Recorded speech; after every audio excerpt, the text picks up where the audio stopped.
Alright, since we're talking about British celebutard news, though Patrick Murray was certainly no celebutard, he's absolute bloody legend. Those were fun to watch. And now, I love old commercials. Let's see here. What do you got here? Oh, from the Critical Drinker. We love Critical Drinker, don't we? Let's open this up. See what we got. Oh dear, it's not a very good time to be Emma Watson, is it? From child actor to indie darling to big budget star, and finally to whiny, controversial and divisive activist, increasingly disconnected from reality and now publicly ridiculed by one of the biggest names in modern culture in what may go down Publicly ridiculed by the woman who near single-handedly handed Emma Watson her claim to fame. I mean, you know it's gotten bad when J.K. Rowling does not have kind things to say about you. Yo, narrator voice. Hello, Rockita. Good to see you. How are you?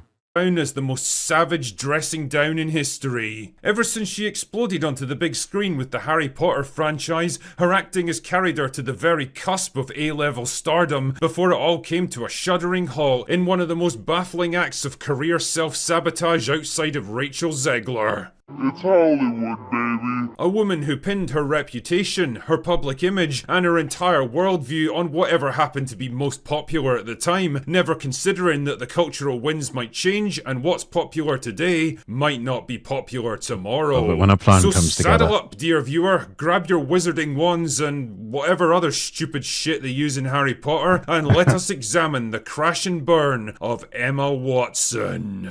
Emma Charlotte Duer Watson. Yeah, that sounds French. We don't really trust the frogs around here, do we? Fine, how about you? Doing all right. Recovering from a cold, almost back to 100%. Was born in Paris, France in 1990 to a pair of wealthy lawyers. Confirmed, so French. She grew up with all the benefits of having wealthy parents. Private schooling, tuition, multiple homes, and access to any clubs and interests she wanted to pursue. One of which... She was a person of privilege. Always has been. She knows nothing about the working class struggle, and probably never will. She is someone who can advocate for the shittiest tier positions and not have to suffer any of the consequences of them. Meanwhile, the working class is forced to endure those things in shadows because people like her, they have no fucking clue. Which turned out to be acting. Fuck me, she basically is Hermione Granger. Anyway, by 1999, a series of books about a boy wizard were turning out to be pretty popular, and work soon began on adapting them into a movie franchise. For this, they needed a bunch of child actors to play the three leads, including Hermione. Their searching soon led them to the Oxford Acting School where Watson was studying, and after no fewer than 8 auditions, she was finally cast in the role. And well, all I can say about her early performances is... Oxford. I mean, that should say it all. Girl of privilege. Going to one of the most privileged universities in the world. Poor girl has practically been locked away in an ivory tower her whole life. She has no fucking clue. You can tell that she was a theatre kid, that's for fucking sure. Oh god, yes. Granger. And you are? Piss taken aside though, for a 10-year-old that had never acted in a movie before, I guess she was fine. Daniel Radcliffe was way better though. Anyway, you don't need me to tell you that the Harry Potter movies would go on to become a global phenomenon over the next several years, keeping Watson and her co-stars so busy that she literally didn't act in anything else until 2007, when she appeared in the TV movie Ballet Shoes, a film that landed mixed reviews and didn't do a whole lot for her career. In public, the Harry Potter series was going from strength to strength, but behind Side effects from born rich and raised in the silver spoon, indeed. the scenes, the cracks were starting to show. Watson and the others were burned out by the constant demands of filming and promotional tours, and when it came time to renegotiate her contract after the Goblet of Fire, she seriously considered leaving the franchise altogether. Still, she was eventually convinced to That would have absolutely been career suicide for her. She would have never worked. She would have pulled a George Lazenby at that point. This was the big thing for her. She had no previous acting experience, no serious acting experience. Got in after 8 auditions, and this was a big breakout role. To want to leave something like that would be just the height of stupidity. sign on again. It's amazing what a multi-million-dollar paycheck can do for a girl, isn't it? And by 2011, the series Money papers over a lot of sins and will buy you a lot of goodwill. You just have to know how many zeros to put at the end of the number on the check. And that may sound cynical, but it is no less true. came to a close with Deathly Hallows Part 2. For the first time in more than a decade, Watson was on her own. She'd basically grown up with Harry Potter, she'd never had a normal childhood or lived a normal life, and she likely never would. Keep that one in mind because it'll be important later. The question now was how to escape Noted. the long shadow of Hermione Granger and forge a career of her own. Her first few outings were mostly low-budget indie movies, everything from biopics like My Week with Marilyn to romantic dramas like The Perks of Being a Wallflower, and even heist movies like Bling Ring. None of them were big hits, but they did at least prove that she could be more than a mildly annoying bookworm with crappy hair. 2014 saw her move into big-budget filmmaking with Darren Aronofsky's Noah, followed up by low-budget thrillers Colonia and Regression. No matter the budget or the quality of the movie, one thing that stayed consistent were the positive reviews for Watson's acting. Now in her mid-20s and arguably How many of those reviews of her acting were bought and paid for? How much of that was behind-the-scenes bribery from agents and publicists saying, we want you to write something positive about Emma Watson? Never mind the fact that her performance was mediocre at best, or it's a shit film. How much of that was positive spin publicity that was bought and paid for by her team? Easily 7%, 70%. I don't doubt it. I don't doubt it. at the peak of her career, she was developing a reputation as an eclectic and confident performer, willing to take on challenging roles and play against type, equally at home on the big or the small screen. An actor who wasn't just chasing fame and money, but taking on projects with actual artistic merit. Well done, Emma. Her star was rising. She was rapidly becoming... That all just sounds like a gigantic metaphorical insert jerk-off hand motion. And really, nobody cares in the end. The new it girl of Hollywood. Young, talented, intelligent and sophisticated, she could navigate interviews like a pro. Why the hell does she have an ampersand pinned to her dress? What's the virtue signal behind that? She was a natural in front of the camera and she held all the correct opinions on important political topics. Oh yes, no, that's even more important these days with the Hollywood types. Is you absolutely must signal your virtue on all of the right things and have all the correct opinions. It has gone from have you now or have you ever been a member of the Communist Party to yes I have and I will out-communist everyone else here in the world and let me show you how. Me Too movement kicked off, Emma was all over it like a fly on shit, making speeches about feminism, establishing activism groups, and even getting appointed to the UN as their goodwill ambassador for women. Because truly, no one understands the plight of women in repressive third world regimes better than a multi-millionaire, privately educated theatre kid Hollywood actress that's never held a normal job in her entire life. Really?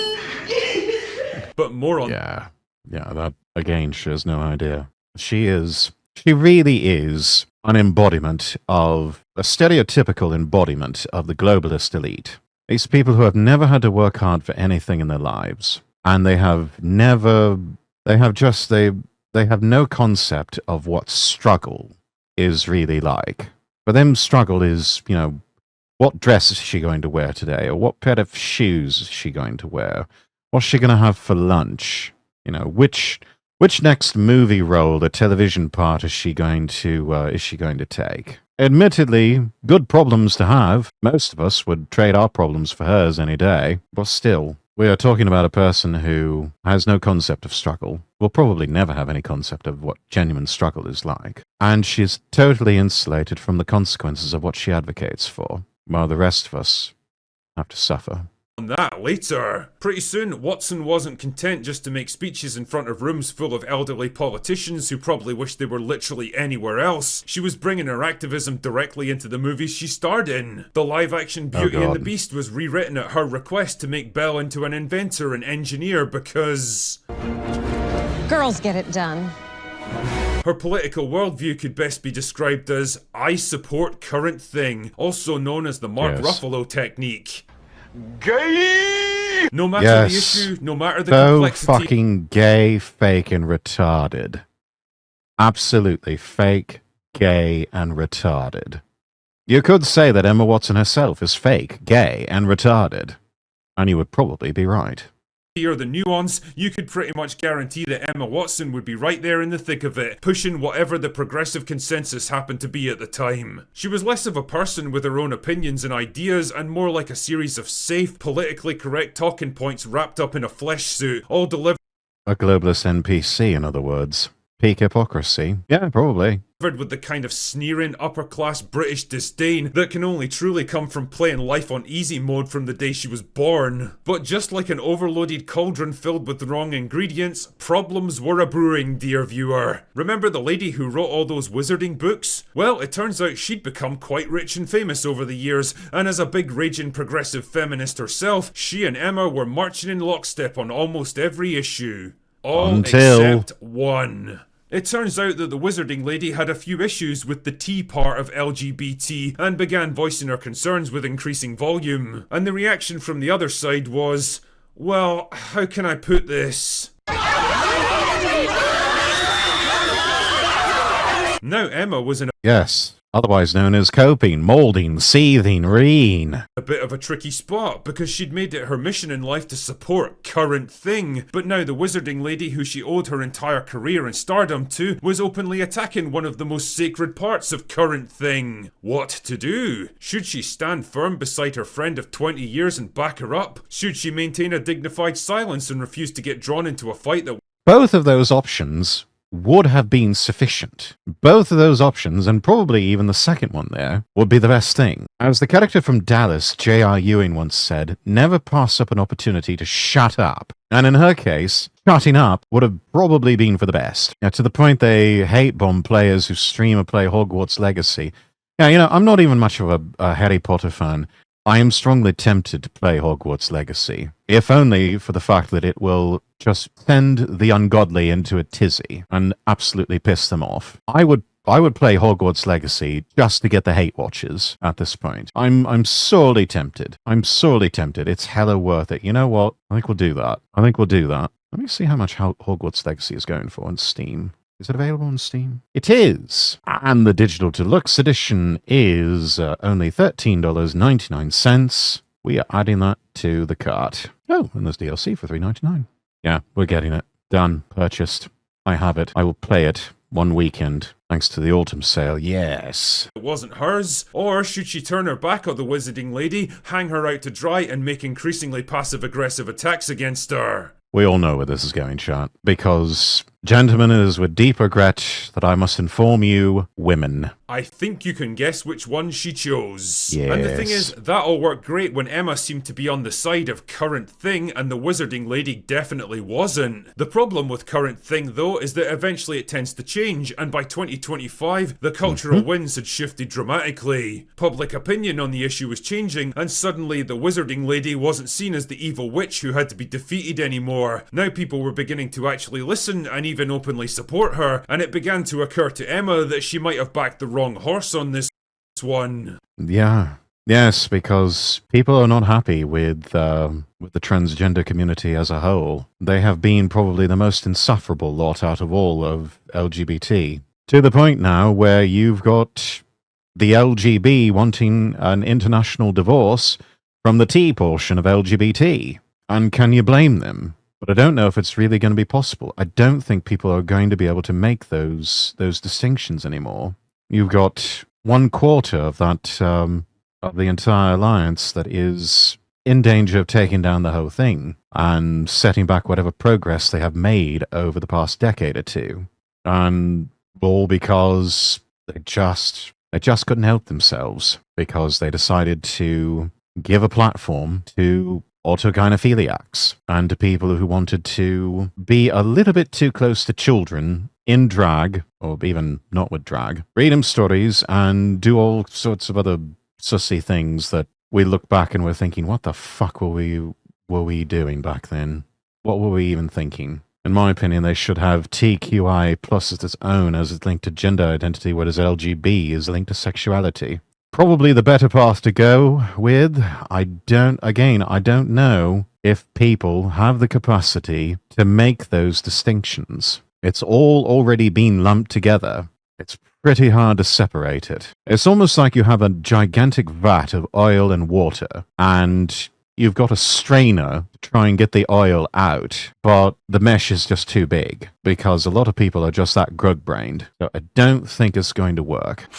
So what to do? Stand her ground and maintain her position even if it wasn't so popular anymore? Or do a complete about-face and pretend like she'd never disagreed with the Wizarding Lady in the first place? Well, the answer came on September the 24th on Jay Shetty's On Purpose podcast, where Emma claimed that she loved the Wizarding Lady and supported her and would always be open to talking with her. Bullshit! Oh, really? That's interesting coming from someone who spent half a decade publicly shitting on her. Now, if you were feeling forgiving, you could probably write this whole thing off as a slightly cowardly but very pragmatic decision by someone who senses the political sands moving beneath her and doesn't want to get pulled down by them. And that might have been all she wrote, except this particular I mean, you can't blame her for wanting to save herself. That much we can't blame her on.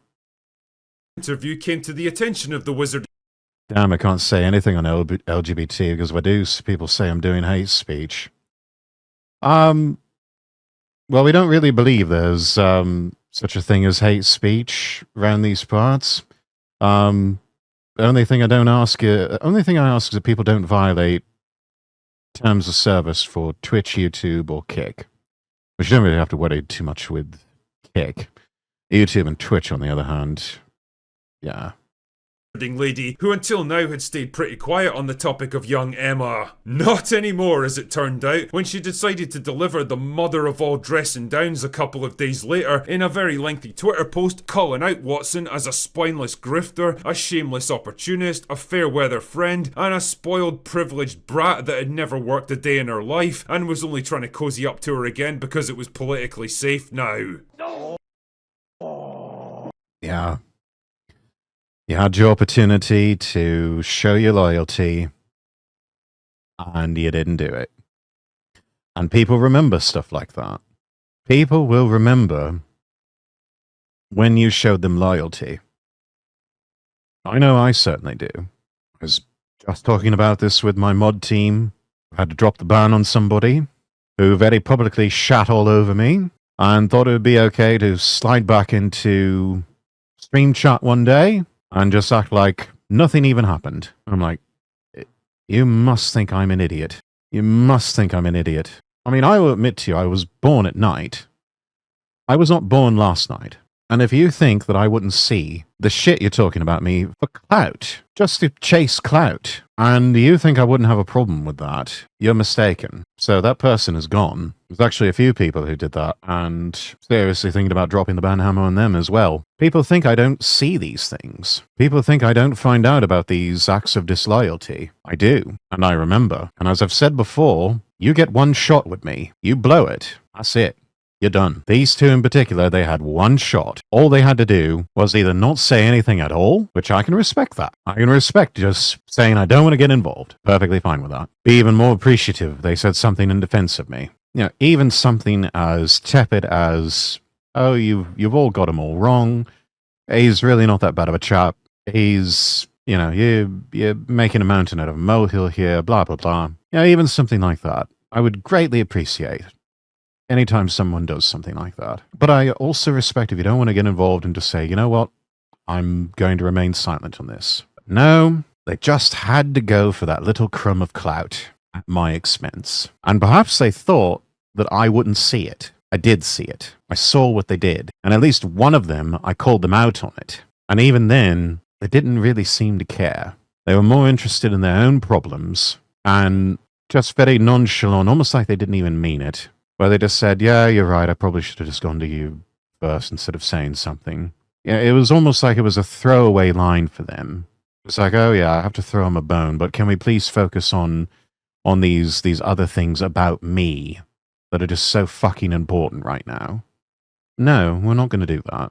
And they have the nerve to come back to me and ask me for help on something. Like, no, I'm not going to help you.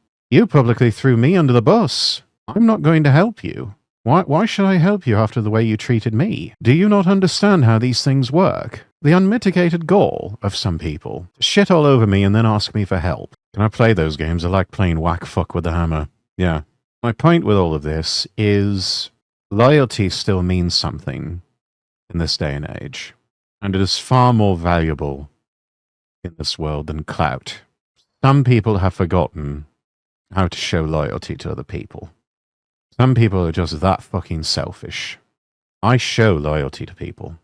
Unless they have done something that is just downright criminal, or, something that has seriously hurt other people or put other people in danger, I show loyalty to other people.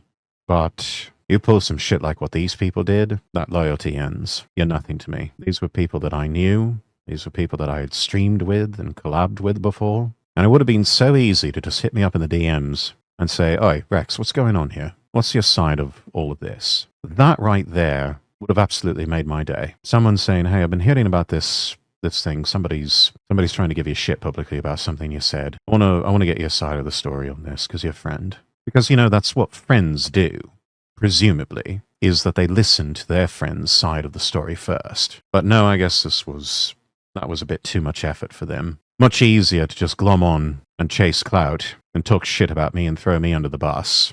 And to think I ever felt sorry for one of them. To think that I supported both of them. Well, they're not going to get my support anymore. Megalum, welcome in. How you doing? We're just reacting to Critical Drinker over here and talking about the importance of loyalty. Damn, Rex, let it out more. No, I've said what I said. Damn, bro, I've seen Mortal Kombat fatalities that were more forgiving than this. I've seen many a debate, many a scathing put-down and brutal rebuttal in my time, but never in all of my days have I witnessed a person publicly dismantled with such brutal finesse. I mean, it is J.K. Rowling we're talking about. She writes for a living. Stands to reason that she would write an epic dress down of Emma Watson. Doing well cooking salmon. Oh, one of my favourite forms of fish. Are we grilling? Are we frying? Are we baking? How are we preparing this salmon? John Lee, welcome in. It wasn't just a takedown, it was a full-scale verbal evisceration, and proof that if there's one group of people you really don't want to piss off in the online space, it's fucking writers. Especially billionaire writers with hundreds of millions of fans behind them who built their entire careers out of basically nothing. With that one post, Emma... I mean, people forget that J.K. Rowling was flat broke. She was even homeless at one point, if I'm not mistaken. Just got home? Oh, well, I hope the commute was short and I hope the day went well. Please don't say sushi. Baked, breaded with seasoned mayo. That's good. Love sushi, but would never prepare it myself. Yes, there's a certain art form to that. She was. Good. Got it right. Emma Watson's public persona That was wasn't transformed. good. It wasn't good that she was flat broke and nearly homeless, but good that I got it right. From a slightly preachy but relatively respected activist to the living personification of everything that people find so repellent about Hollywood actors. The smug, patronising, I know better than you attitude, the echo chamber mentality that comes from a life of... Oh goodness, we've got a raid. Raven! Hello, how was your stream? Raiders, welcome in. It's your first time here. I'm Lord Rexworth. I'm an English nobleman Vtuber. We are currently doing the news and reacting to J.K. Rowling's complete dress down of Emma Watson, courtesy of The Critical Drinker. Let's see what you're up to. Playing Baldur's Gate 3. Epically good game. Never played it myself, but I've heard and seen good things about it. Everyone make sure you're following Bloodraven Plays, an excellent streamer. A fellow member of the League of VTubers with the funny accents. But yes, thank you so much for that. Hope you had a fantastic stream. Hope Baldur's Gate 3 was lots of fun. And Raiders... completely understand if you need to raid and run. You need to get up and stretch, grab something to eat, something to drink. I know it's getting late. Across the pond. Totally understand.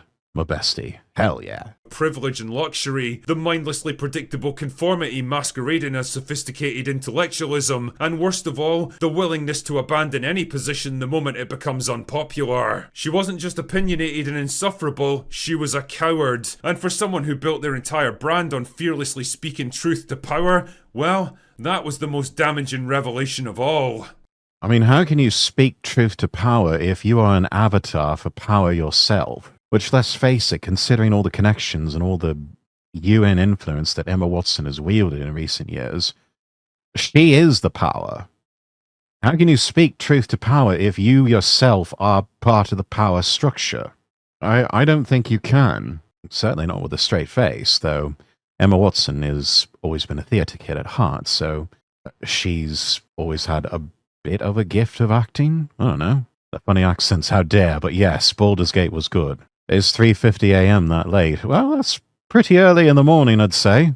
Angler, welcome in, just landed in. Seems I'm the only one on the YouTube parade square here, my lord. Well, we didn't really point that out, Anglo. FYI, I never slept. Oh dear, you're either suffering from insomnia or you are working a night shift.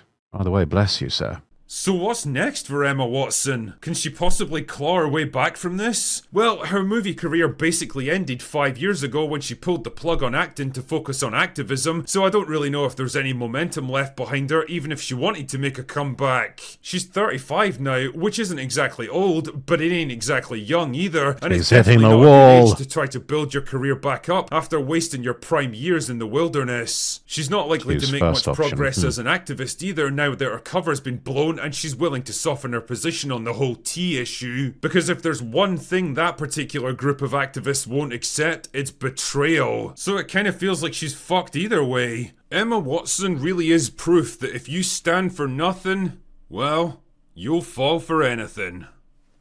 Anyway, that's all I've got for today. Go away. Go away now! She had a good run. What a rotten way for her career to die. What a shame. Insert other Deus Ex memes here. We'll give that a like. Thanks to Sai for sending this one. There's the link in chat if anyone wants to check out this video for themselves. I'll say this, YouTube is apparently beating Twitch and streaming, so maybe soon enough more people use YouTube as a platform to watch streamers regularly. That's possible, and we'll definitely continue streaming on YouTube. But as said earlier, when we were first starting up stream, one must never put all of their eggs into one basket, so that's why I've got accounts and the ability to stream across multiple platforms, not just Twitch and YouTube, but also Kick, and also Rumble, and X, and even over on Odyssey. I've got an account there now. Have not started streaming there, but once they do have the ability to live stream, once they've got the bugs worked out on that, might actually give that a go. Oh, tabs, they look edible.